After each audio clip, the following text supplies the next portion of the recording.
All right, we are live on LinkedIn. Hi, everybody that's joining us. I am so excited for the conversation today. We are going to be talking about business continuity and the risks that you're not ready for when life events happen, which I think is an incredible topic. And I have two people here that are experts in this that I can't wait to introduce you to. I've got Erin Erenberg here. She's the founder and CEO of Chamber of Mothers, and Elizabeth Coppola, who is an emergency manager and certified business continuity specialist. Two women I need in my life. So I'm so glad that you are here. And we are going to talk a little bit about the risks that most businesses overlook. And I think what's so interesting as we started this topic together is that you really opened my eyes to reframing business continuity and what that meant, even outside of operational, but more about burnout, taking care of parents, all of those things. So where I'd love to start today with each of you is to talk a little bit about what does business continuity truly look like in today's workplace? And is it really about operational resilience? Is it about human sustainability? Like, give me sort of your gut on how you guys talk about business continuity. Sure. Do you want me to start? Or do you want to Yeah, start? Okay. go ahead. Sure. Yeah, go for it. Yeah. So just to roll it back, like one more tick too. I'm Erin Erenberg. Yes, as she said, co-founder with a lot of other great women, and CEO of Chamber of Mothers. And we really birthed ourselves into existence when America lost the fight for paid family and medical leave in November of 2021.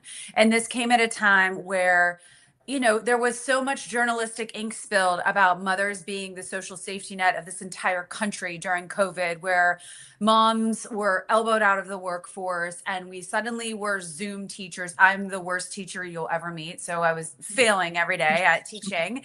And we were picking up all of this extra care load. And there was really no compensation for that. It was just like, look at the moms doing great things.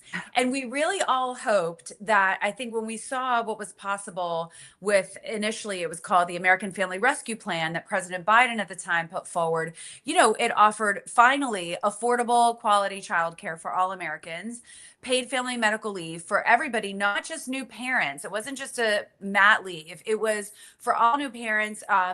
Even for yourself, if you were a victim of domestic violence or a survivor of domestic violence, for aging parents, it really made a plan for care and really looked at the intersection of care and work. And the fact that every person alive, if you're going to be working to earn a living, you're going to also be juggling care at some point.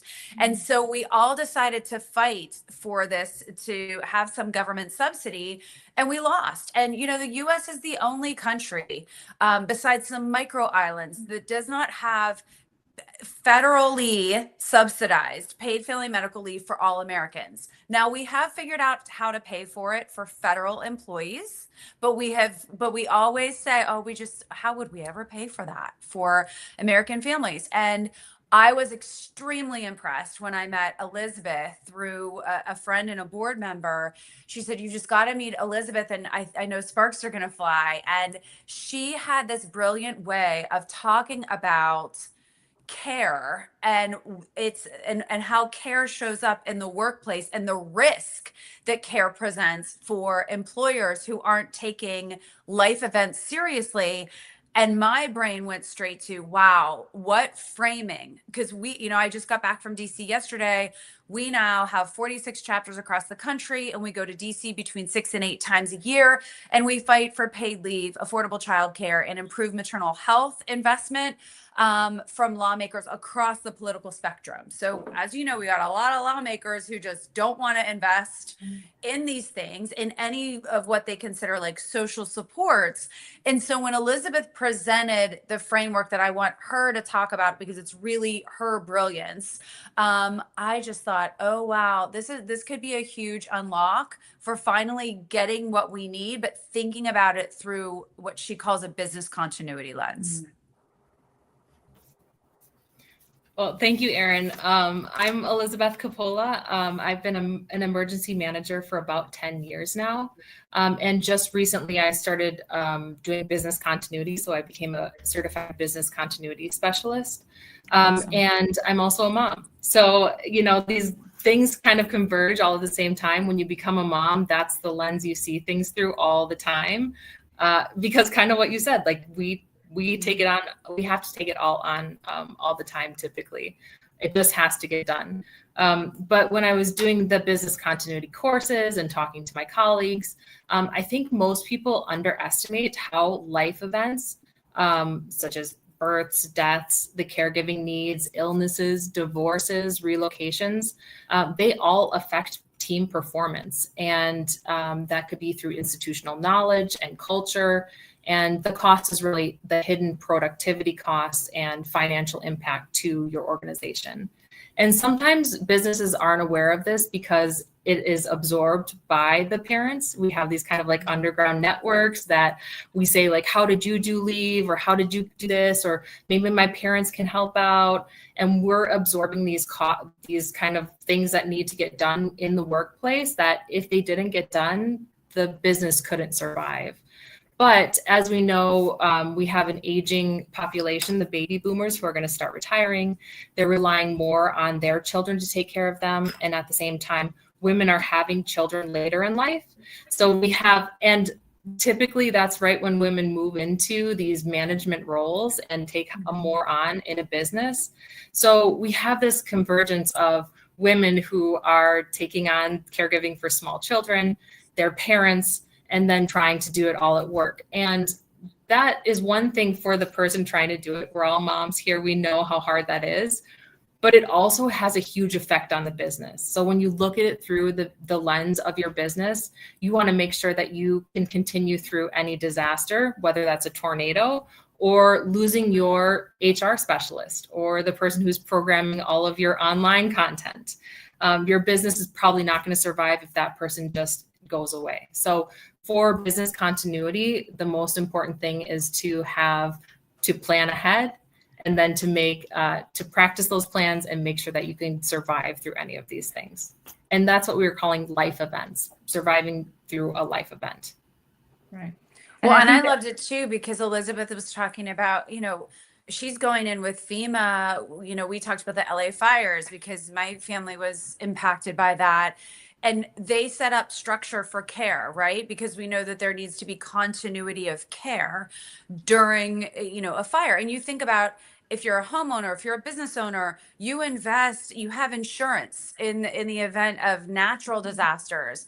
But every single employee is going to have a life event. It's not a will they, won't they? They definitely will. And yet we are not providing insurance for it. And so then what happens is, we lose trillions from women leaving the workplace and either not coming back ever to that job or, participating in a different way. And so the way when Elizabeth was kind of likening these life events to business preparedness, yes, just the way you would something that you don't want, right? Like a tornado or a fire. These are great things. These are great moments in your employee's life. And so not only are you leaving yourself wide open as a business to not have that continuity, to have it cost time, money, opportunity cost, but you also are then not serving your employees in a time where, they should be celebrated, right? And they should feel that the company sort of has their back. Right. And, as we were talking about it, whether or not you're a founder or your family or a fractional team, like how can you thrive in this, which is actually not unexpected. The way we're treating it is unexpected. It's going to happen. And so again, you're going to get fire insurance, you're going to get all of these things. And at the same time, being prepared for that hole that's going to be left. And having that through the lens of a business versus it being about, helping mothers, which you're fighting so hard to make happen, and again, as a mother of 4, like I couldn't understand more all of this, but those holes, that business continuity leads to their dollars. And Elizabeth, you talked a little bit about those operational risks when those holes are not prepared for and what it kind of costs on the back end. If you could talk a little bit about that. Yeah, there's a couple different statistics. It's between $6 and $13 that you save for every dollar spent on preparedness. So if we know that people are going to go on leave, we know people are going to have babies. We know that. We know people are going to take FMLA. If you prepare for this, you'll be saving a lot of money just to build those relationships with the board, so that when your CEO has to take some time off, you lose that CEO for 3 to 6 months. You aren't looking for somebody to replace that person for the next year and a half. And then your business really suffers. So yeah, we know that preparedness saves a business money. And that's why people do have insurance. It's everyone has their own risk tolerance. So depending on how much insurance you would have would be one of the ways that you would mitigate a risk would be to have paid parental leave. That's a risk mitigation strategy for a business, because you know that it's going to happen. You're prepared for it to happen. You know, there's a start date, you know, there's an end date. And when, as Erin said, when you treat your employees well, they come back. Women will come back to the job. But if you have made it miserable for them to, you know, be on their leave, you're texting them, you're looking for them to do their job while they're trying to manage all of these other life events, they will more than likely look for a different position that's more supportive. And then the business suffers even more. Well, and the reason I thought about the board after Elizabeth and I talked, or even while we were speaking, is that, you know, I encounter a lot of amazing female founders who have small businesses, even large businesses, and they say, look, I want to support Chamber of Mothers and I want to support paid leave, but I'm scared to death when my employees go out on leave. And like, I know as a mom that I needed it, but I'm also terrified of offering it. And the answer that I always gave before I met Elizabeth was, okay, we're on the same team here, because we advocate for federally paid leave. So, and that's taking the burden off of the business. The second part of that too is when we as a culture have a norm around leave, it's not a sudden like, oh my, what am I going to do about this? So just the way Elizabeth's talking about preparedness, we're prepared. We as a culture, imagine if we had at least 12 weeks paid leave and it was, you have to take it, everyone's taking it, you know, when we're prepared and we put a plan in place. Where I thought about the board was, there are all these amazing fractional employees, and instead of just saying, oh no, like I'm really so glad that Erin's going to take her leave, but what the heck am I going to do to fill her spot? You think about it ahead of time, right? The whole idea of preparedness is you're not getting caught unaware. You're thinking about it ahead of time. And I just think of the board as a fantastic resource. And I think there's an immense opportunity to have businesses think about the board as a solution to their preparedness in a life event, right? I've got this amazing stable of C-suite seasoned men and women who can do the job, and they're probably going to bring some things that, you know, some innovations and things and different ways of thinking to this. And at the same time, they're not expecting to stay there forever, right? And so the outgoing employee doesn't have to be worried about losing his or her job when she comes back because somebody from the board has plugged in. So having sort of this on and off ramp and an expectation that this is fractional or interim employment, it just really helps everybody. And I think, you know, if you go back to that 2021 example I was giving you, where we had the pandemic, but then we had no kind of post-pandemic preparedness in the workplace, right? It's everybody was kind of, things were jammed up. And I think we're still unsettled around that. But the board stood out to me. And one of the reasons I wanted to join was that you all were thinking so far ahead. I mean, April and the founders, they were founding this during the pandemic. I mean, I remember April and I connected because we were both in the LA Times about the mental health of moms who were working. You know, we were like, it's not great. You know, our mental health is not great during the pandemic. But she had the foresight to think about preparedness. And I just want more companies to realize that the board is out there as a resource, that you should be thinking about life events and being prepared, and just know that while of course that does create some stress, there are creative solutions. And I think the board is a brilliant one. I love that, because oh, go ahead. I just want to throw in there too that when we think about emergency management and business continuity, something that we plan for is we meet the local police department. We talk to them about how we can get a hold of them. We build these relationships with emergency managers so that when something happens, you are already prepared. You already have that phone number. You already know what's going to happen. This is exactly what Erin is talking about, which is you already have built that relationship. You already have set aside that funding for that time. And when it happens, you're prepared. It's the same thing as an emergency, as a tornado or a flood. You're prepared for it. Yeah, it really is that first line. We do have a comment that I'd love for you guys to answer. And Miriam says, this is such an important conversation. Something I've noticed, most continuity planning focuses on tech and infrastructure. But what about operational continuity? I mean, I think that's exactly what we're talking about right now, is especially what moms know, especially what women know, is that there are plans, and the plans are that we take it on. But at some point, we're not going to be able to take on both our aging parents and our very young children and our own health issues and everything else that goes on along with it. And that's, again, an individual thing. But if you're thinking of it from a business standpoint, if you would like your business to survive through these life events, it's your responsibility to plan for them. Right. Yeah. And then with that said, because moms do sort of figure it out, we figure it out sometimes in an interim way, and then you're going to lose us. If there was no plan on your end, you being the employer, to for the continuity to happen and for us not to feel like we were overly burdened, we might keep plugging away. But when our kids get sick, or our mom or dad is sick or dying, like, something's got to give, and we will leave, or we will be burnt out, and we will not be able to show up in the same way. So you're going to face the pain one way or another. This idea that moms are we're actually not the full solution, because we are not super heroic. We're amazing, but we're actually not superheroes. And it's a problem to think of like the super mom. No, we're not. We're humans. And we are going to eventually burn out. We're going to get sick. Our family's going to get sick. I mean, I always go back to what the outgoing Surgeon General said. If he had one opportunity to say what he wanted to say about what he witnessed, and it was that parents were so overwhelmed they were sick.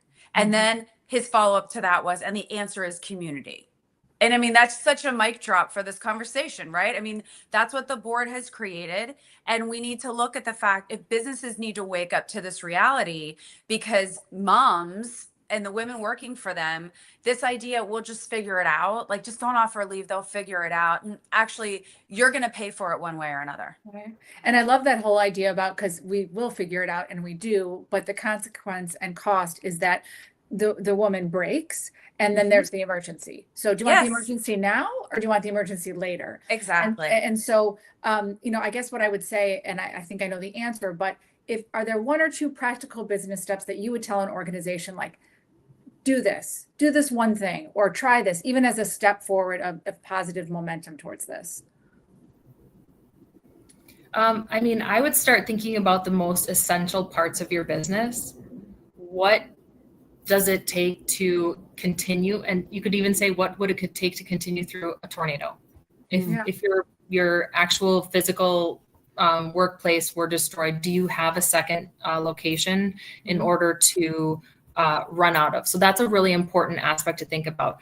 And then thinking about the most essential parts of your business.